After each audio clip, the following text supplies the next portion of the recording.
Good afternoon, everybody. My name is Kristen Spindler. Welcome to IncubatorCTX Speaker Series.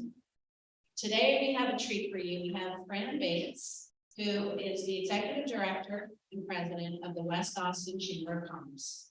And she's going to be speaking with us today about becoming a person of influence.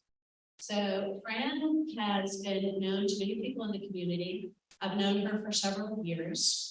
And among other things, here are some of the things that she's done. So she's very involved with the community through her role with the West Austin Chamber. She's also a speaker, so you may see her speaking about town. She is a leader and she's a business coach to people, especially in transition as they go through their careers. She is what I call a super connector for all of you students. So when we talk about social capital and knowing people, this is an example of social capital. She's going to be talking about being a person of influence, even as a speaker. So today what we're going to do is she's going to speak. It's going to be very interactive. So that'll be about 30-35 minutes, and then we'll leave the rest of the time for Q&A. So if you have questions, write them down, keep them in your thoughts. If you're in my class or if you're in other classes where your professors are asking you to do a reflection, go ahead and take notes. It's always a great experience to think about, what is she saying, but how does it translate to your life, right? What are some big aha moments? I always have those. Just think about it from that perspective. A fun fact about Fran, she told me that when she was young, she wanted to be a forest ranger. And I said, what perfect place to be than at Concordia with our nearly 400 acres of preserves. So with that, let's give a warm Concordia welcome to Fran, and I'll turn it over to her. Thank you. Thank you so much, Kristen. It's exciting to be here. I think we planned this almost a year ago. And so I have lots of time to think about it, talk to people about influence and what it actually means. And one of the things I want to start with is the most important part of my life is my faith in God. And so I know being on this campus, that's important to most of you. And so my faith kind of weaves in and out of some of my remarks. And so hopefully if you have questions about my faith, you'll feel free to ask those. One thing I like to start with is where I came from, because where I came from tells you where I am today. And so I was actually raised Jewish. When I grew up in the church, and even grew up in the synagogue, we were Jewish, and started exploring God when I was in high school. Didn't do anything, but when I was 37 years old, quite some time ago, I accepted Christ as my Savior. And for me, all of my remarks, the place of being influential, and the reason I want to be influential is to serve God and not myself. And so the two things I think about whenever I'm thinking about influence is, am I in integrity and am I being authentic? I don't want to come from a place that's inauthentic, although some people, especially in the community, you all have a different experience. But a lot of people in the community don't understand how the marketplace and being a person of faith go together. They think that they have to kind of subdivide those categories. And just from my own experience, things work better for me when they're integrated rather than divided. And you may have that same experience, or you may have a different experience. So why would somebody want to be influential, or why do you want to be influential? Anybody feel like they would like to share what's important about having influence, and why would you want to have influence? Take anybody who wants to share. I would agree with that. I think it's really important to understand where that person's at. One of the phrases that I use quite frequently, it doesn't matter whether it's in the marketplace or in business, and I want to hear where someone's coming from. I actually walked around a little earlier and I asked, why are you here? What do you want to do? What were you studying? All of those sorts of things. I want to know who you are, so my comments make sense to you, so that what I'm going to share is important to you. So let's talk about just the definition of influence. And one of the great fathers of leadership is John Maxwell. Anyone read any of John Maxwell's books? That's surprising to me. Okay, so John Maxwell is an author who's probably got 100 books on different areas of leadership. And what he said is influence is leadership, nothing more, nothing less.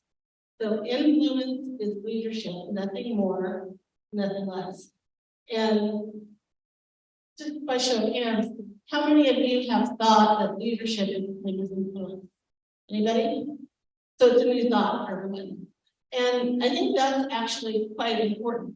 So true leadership cannot be awarded, appointed, or assigned. It comes only from influence and cannot be mandated. It must be earned. And I think that was one of the things when I was younger. I didn't know that. I just wanted to be a leader. I saw people leading. I said, that looks like fun. So I would want to learn how to lead.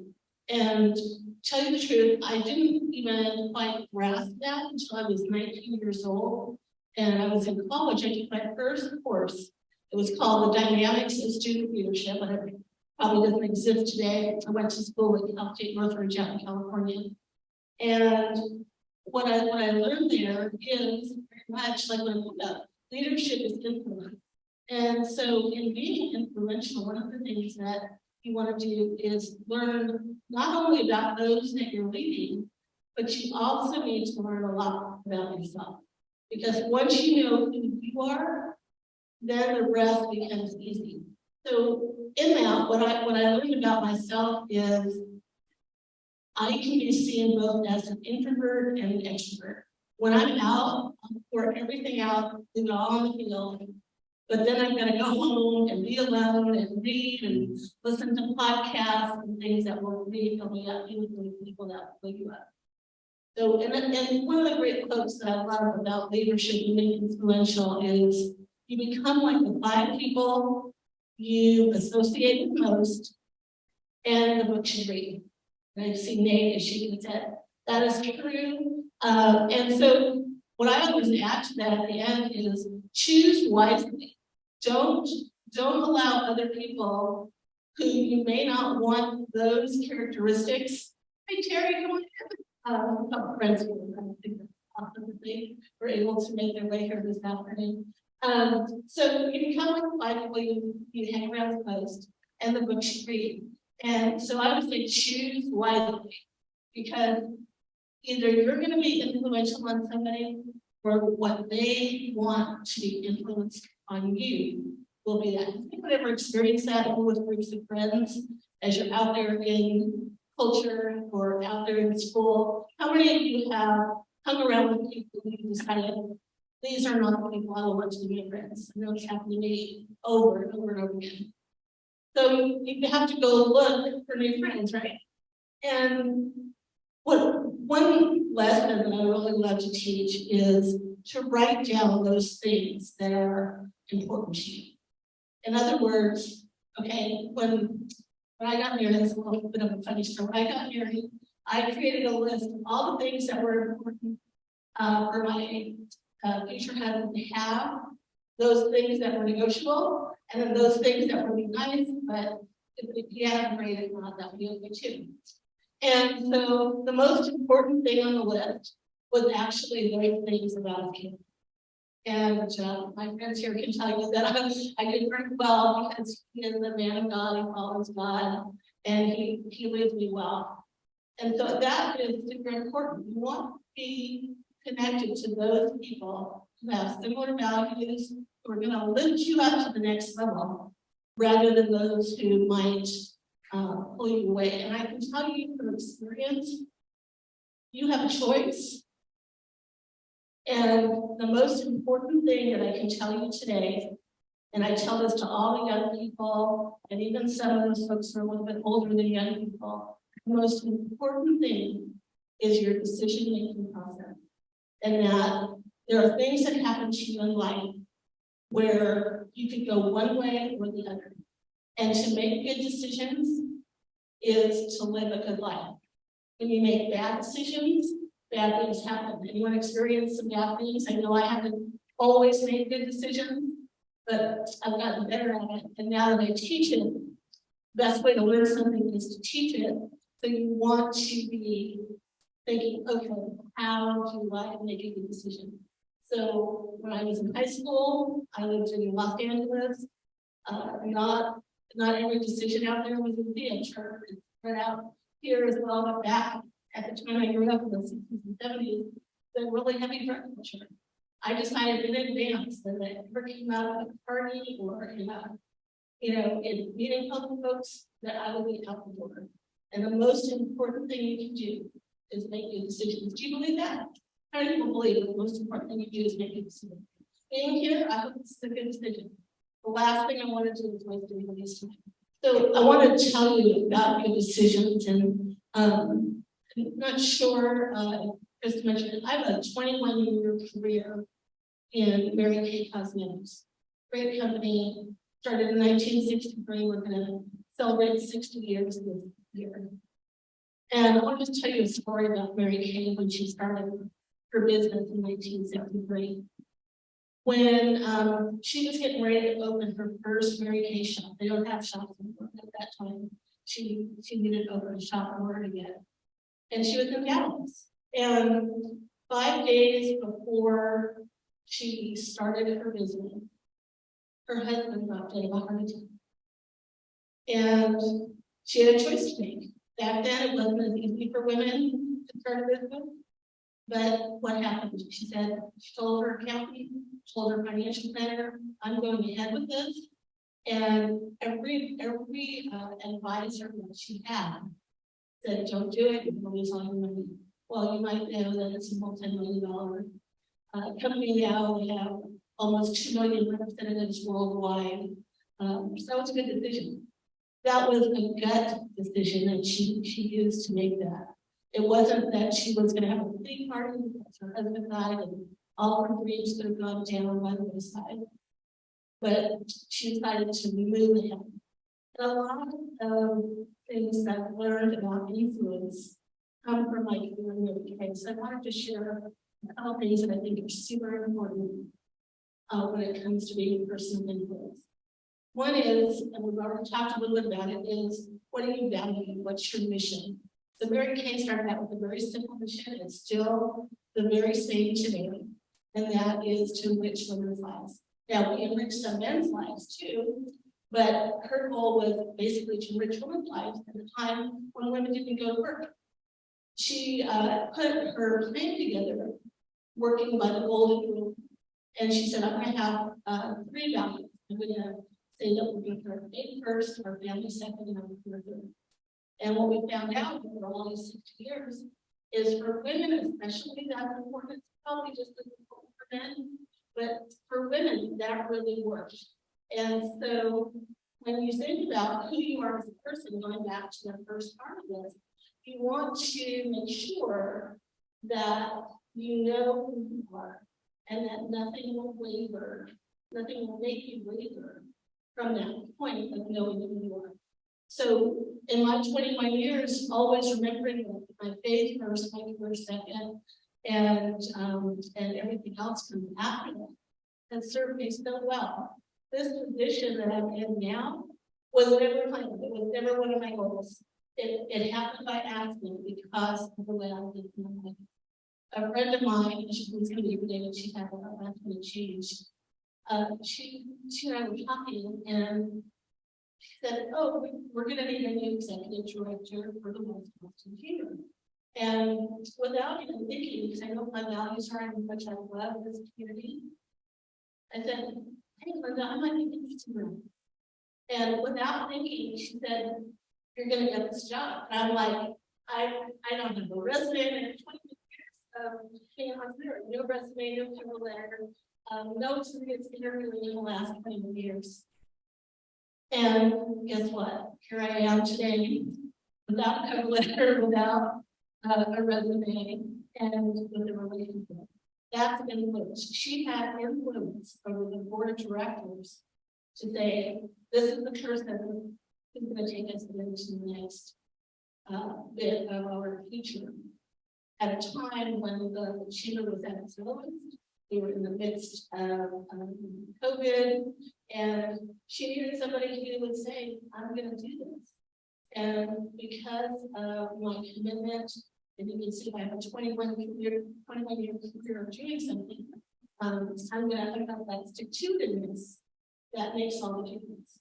And so that to me is so important. Those relationships that you create, and probably some of you already have relationships.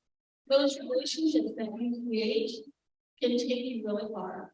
Now, I have people in my life from college, and I graduated college in 1981, so a long time. Yeah, if you want to.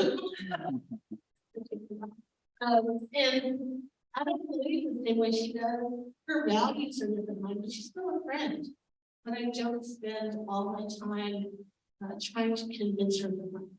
I don't spend, she's not one of my 5 that I can influence. My friend Linda, who got me this position, we hang together a lot. These ladies who show up when you think no one's going to come to your event. Terry just vowed because we love you. Yeah, you know, that's commitment. They don't need to be here. They don't have one is a board member and one is a longtime member of the chamber, and she's one of my favorite people in the world. And you make each other better, you spur each other on.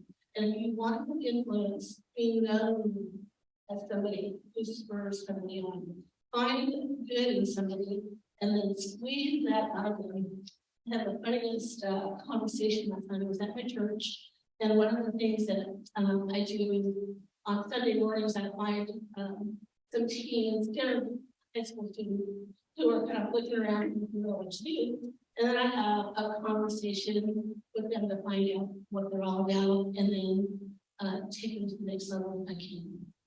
And so one of my friends said, hey, Jonathan just broke up with his girlfriend. I said, oh, I'm so sorry. I said, Joey, your conversation about being a person of influence and of making good decisions is one of the reasons he worked with her. She didn't have the same value that he had as far as Christian values. She was a little bit of a drifter, and he had tried to have an influence, that positive influence over her. But when he saw it wasn't working, it wasn't happening, he said, I need to make another decision. And so many times we become that person of influence. So the beautiful photograph on Facebook recently, the beautiful lion walking down the road alone. And as a person of influence, what happens is you start with a lot of people. Look at the screeners, 100 people in the screen. You start with a lot of people, but you're not going to finish with all those people because things are going to happen, twist and turn. Some people don't have the stick-to-itiveness, that you need to get to where you want to go. Most of you, if you're like me, when I was in college, I want to hit them. And my life took some crazy twists and turns, things I never thought would happen. Because when you set goals and then you can act bold and courageously, just as the story of Jacob and all of it, God, he didn't feel prepared for what he was going to do. But God had prepared him, and God said to him, be very bold and very courageous. And a lot of times we forget that modifier in front of bold and courageous. But if you go back to not to give you a biblical lesson, if you go back to the original text, it's being very bold and very courageous. And those are 2 words. Anyone think those need a modifier? But it's there. It's very bold and very courageous. And so in order to be that person, sometimes you've got to let some of the people who are not as bold as courageous as yourselves going to move up and say goodbye, or let them take a secondary position in their life. I like in business, we have A clients that really help you succeed. We have B clients, those that are someone who often have C clients, those who might buy a product and replace the one on the store. And what you want to do with those 5 people is you want them to be the A people, right? You want them to be the most important people. You want to invest in them, and they want to invest back in you. Just look at one of the students here who's on the golf team. And talking about golf, my dad was a golfer, my father, and after she had been over to this new place called Golf Eventbrite, where we had an event at the end of last year. And I said, "How do you know if you haven't had a chance to meet Aaron, who's the owner and CEO of the company?" I said, "No." I said, "Well, if I was this part, I said, I'd love to make an introduction for you." And so that's influence, right? She didn't need to do anything except nice and answer my question. But I want to help people get to the next level. I want them to get excited about their life. I want them to think of me when they get to that pinnacle of success, not because I want any praise, but because I want them to get there, right? One of my favorite Bible quotes that I studied for 25 years. God is able to do immeasurably more than we can ask or imagine, according to the riches that are in Christ Jesus. And that's what I want to do. I want you to think immeasurably more than I could ask or imagine. The thing is, God thinks so much bigger than we do. And there's so much more out. No matter what your dream is right now, I can almost guarantee you that God has something bigger for you. And the ability to keep your eyes and ears open and make those contacts is priceless. I'm in a networking group called Master Networks, and one of the best parts about Master Networks is our CEO, Chad's working, very approachable guy, was at a seminar with him a few years ago, and he mentioned how much he loved whiteboards. I happen to be a whiteboard fan myself. And so through our conversation, it's like, okay, I had just found, crazy manager, just found these portable whiteboards. They're actually sticky on the back. And so I mailed that to us around Christmas time. I was emailed him that. And I got a personal note back from him, and we have forged this relationship now from a white, or you could say from a little, $10 gift. So when you see something that reminds you of somebody else and you want to make an impression, take that opportunity. It's never wasted. It's never wasted to do something nice for somebody. And another area of influence, I think that I got this all wrong in my youth. My dad was a cab driver. He was a Depression baby, and he was really challenged financially. And so he would always press a little bit harder to get things that was really wise. They was really nice about it. And I picked that up as I was at the young adult. But then what happened was I realized that this is not kind, I want to be kind to people. You know what goes the longest way in being kind to people? Smile. If you'll go into a grocery store or across the street to Freebirds or any local place around you, and you will smile and give that person the time of day. Hello, how are you doing? You will turn that person's day around, and they will be thankful. There's so many times when little things, traffic, for example, can get you down, right? And we stay there. We choose to stay there, which is completely, against what I would. Let it go, let it go. And I'm an aggressive driver, but what I've learned is when you do something nice for somebody else, guess what? You can't help but get nicer and feel better, because people, things right now are not easy. And I challenge you, even if you're a very quiet person, like to walk around with your headphones on, headphones off, headphones down, go out and make somebody's day. It only takes a smile and a handshake. Hello, how are you? You guys believe me? That's awfully quiet. So what I'm saying is, becoming a person of influence is not hard, but you must be deliberate. You must be deliberate. So sometimes people ask me, how did I become a person of influence? Well, I started with this little prayer from the Bible. How many of you have heard of the prayer of Jabez? Do you know what it says? The prayer of Jabez is 2 lines in the Bible. The first line says, enlarge my territory. I started with that. And the second line is, God granted him what he prayed for.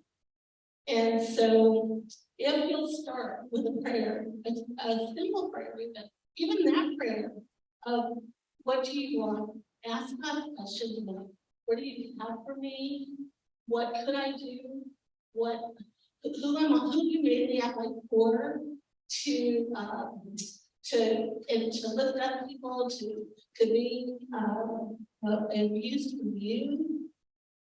That is really kind of where it starts. But can you imagine just what would happen if you prayed the prayer of Jabez? Enlarge my territory. It's amazing. What happened to me can happen to anybody. I was really not important when I was younger. I was shy. I was overprotective. I had really no goal until I started to talk to people who did have goals. And so instead of being the bad influence, I decided I'm going to find people who really did influence on me. My first mentor in college was the student activities director, and she said, you can do this. And I thought, well, here's someone who believes in me. And we're still friends. She's at a college in Virginia now. And I said, Diana, I have no idea how to go out and be what you're saying I could be. And she said, well, let's work together. And so she mentored me. Today, I mean, we've got a tremendous amount of people either by watching some of these folks during their podcast or blogs. You've got people here on campus who want to see you succeed. In addition, there's coaches. Funny story, I started having a coach 30 years ago. Okay, that really tells you my age. I started having a coach 30 years ago before coaching was even a thing. When I said I have a coach, people would say, oh, what sport do you do? But leadership coaching and coaching in business has come a long way since then. And in addition, I did something that I'm sure a lot of people thought was unwise. I stayed a coach for 5 years. And in those 5 years, not only did he help me get to my financial goal, which was to earn $100,000 a year. At that time, it was really worth $1 and still is. I changed my religion because of him. He's the one who inspired me to read the Bible and a lot of other books. And in addition to that, he said, you're kind of a workaholic, maybe you want to, have a relationship and find a husband. And I was like, this is not your value. But I thought, I do want to do that. So in 5 years, I mean, he literally changed my life, right? And you can do that as a person of influence. What I found is develop a relationship with one, and then 2, and then 3. And as you are developing these relationships, start to think, how can I help this person? People call me the connector in chief at the chamber, because when someone, I'm also a problem solver. And when people say, oh, I have this problem, I'm like, I have the answer. And I have a guy for that, or I have a girl for that, or I have a woman for that. And it's super important. Be that person. Be that person who has the answer. A lot of people are looking for answers. How many times do you Google a day? Google a lot. We ask Google, how do I do this? How do I do that? I'm a person who has experience with things, and then I connect with them. And then I have somebody, the next time somebody asks me, oh, who's your technology person? I say, oh, it's just a young one. And if he's available, I'll get him on the phone while I'm sitting here. So there's so many things that we can do to develop our influence. And what was it? 1/2 hour. We'll keep over just a couple more minutes. Developing young people and creating their pride. Keep going. I don't want to sell short reading books, but I've said this already a couple times. Become like the other people you hang around with most and the books you read. And since you're all in college, I would think probably read a lot of books, right? So I would probably guess I'm reading more books. I average about 2 books a month, and I have for most of my life, since at least since college. And the things that I have learned, from that good friend from church. And the things that I have learned from that is I can't even tell you. One of them, because I read a lot of John Maxwell and other leadership books. One of them is how to lead, how to have influence, how to love on people, how to give a talk. So let's plan there and answer questions that you have. There has been a time in one of the organizations that I'm part of, we picked someone to be the treasurer, and unfortunately that person did not come through. And she did a lot of things that I try not to do, like being on time. When I said to do something, one really big piece of it, of being a person of influence, is following through on your commitments. And so this person did not do that. And I didn't handle it for that. I'll be really honest, I did not handle it. I kind of wanted to shouldn't draw and let it go. But that was really, it would not have been common there. See, there's 2 different things. There's being kind and there's being nice. Being nice is telling people what they want to hear. And being kind is going the extra step and saying, when you did this is what happened, or this is how I felt, and trying to make them or help them be raised better. So one of the things I did with the person that I was leading them is I said to them, the position of treasurer is a key position in this organization. We need you to come through for that. And just to kind of jump to the end rather than kind of go through everything, was she and I decided together that the best thing for her would have been just to step out. But I tried to tell her, next time you're not going to leave, here are some things you might want to do. If there's folks that want to volunteer in the chamber, I'm happy to kind of do that. If there's people who have a particular area of interest on campus, I would imagine Kristen is probably one of the resources. Sure, that's an excellent question. So there's plenty of opportunities to get involved at Concordia. One of the great things about being at a small school is that you can interact with a lot of people, including your professors, staff people, and really develop those relationships. So whether it's student government or being, captain of your sports team, all these types of things give you leadership positions. Michael, who asked the question, is interning here at Incubator, and one of the things that I like my interns to do is to be at events like this, meet people, because like Fran mentioned, it's all about making connections, and you never know what's going to come of that conversation that you had even this morning or on email or following up with somebody. So these are all great opportunities. And while you ask the question, I'm going to put in this next question. Well, there's goals, and then there's goals. So for me, the more, so on a daily basis, I am helping one person. And that's a small goal. But my goal is always to help people get connected. So when somebody joins the chamber, I call them and say, hey, thanks for joining the chamber. I'm Fran, I'm the director of the chamber. How can I help you? And usually they're totally caught off guard and have no idea what to ask. And then I tell them, well, here's 3 or 4 ideas. One of them is, I'm always happy to help connect you with those people that you need to meet. And usually the next step would be to sit down with them and answer. The board of directors, the other side of that is the board of directors, is who I report to. And the last couple of years, it was really a little bit difficult because we're coming in COVID and not having had as much structure as we should have.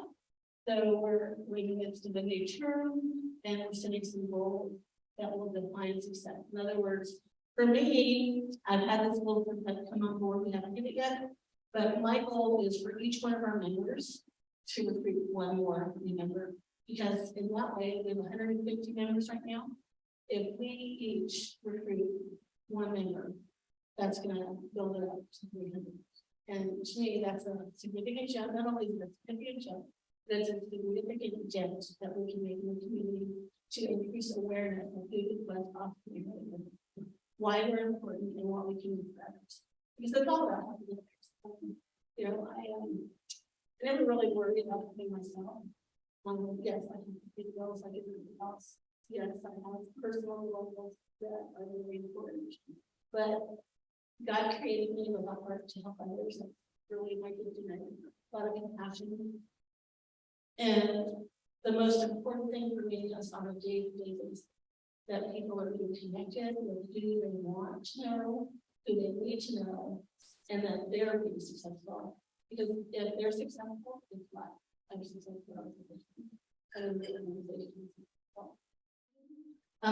I went with the Sierra Club to start to do some advocacy with them.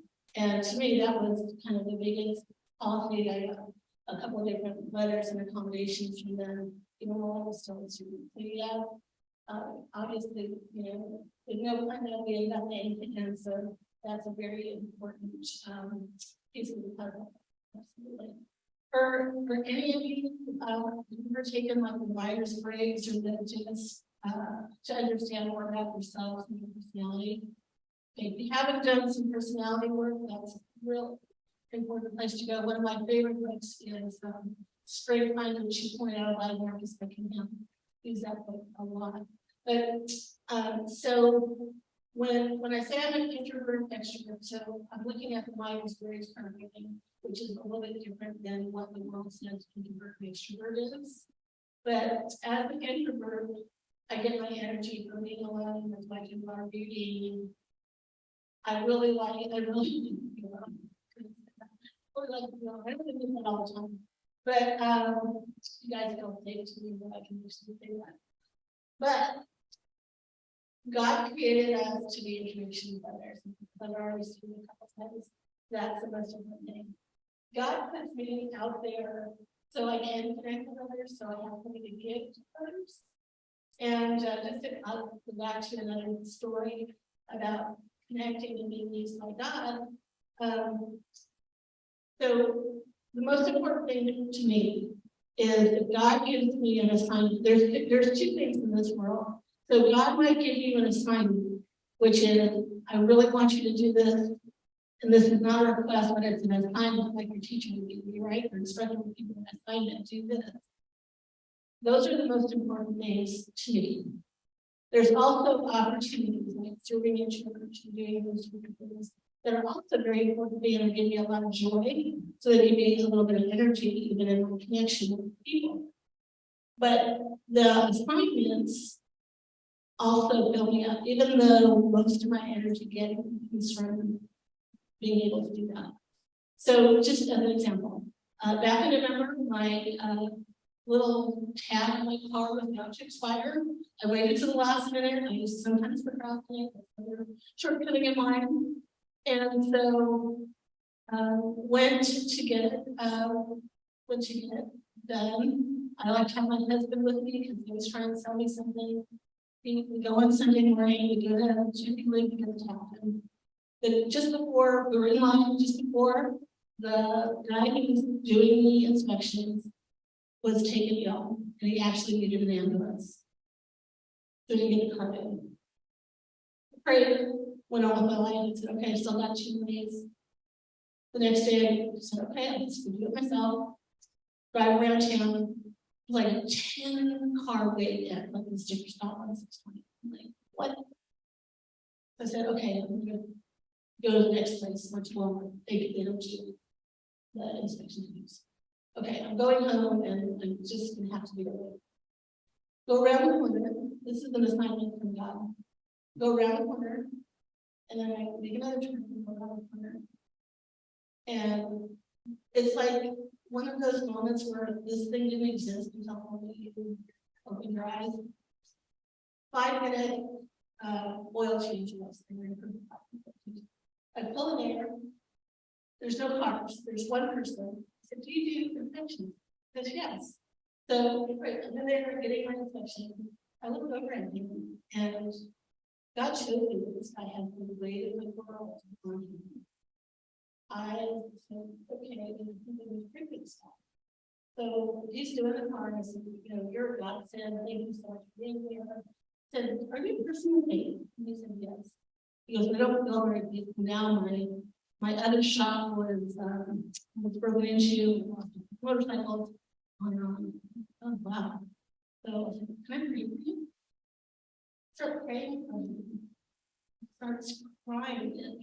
It was so heavy crying that he just needed prayer. That was an assignment from God. The reason all those other things didn't happen was because I needed to be there for him.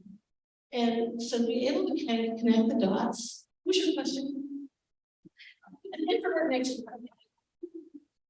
So the difference between being introverted and extroverted.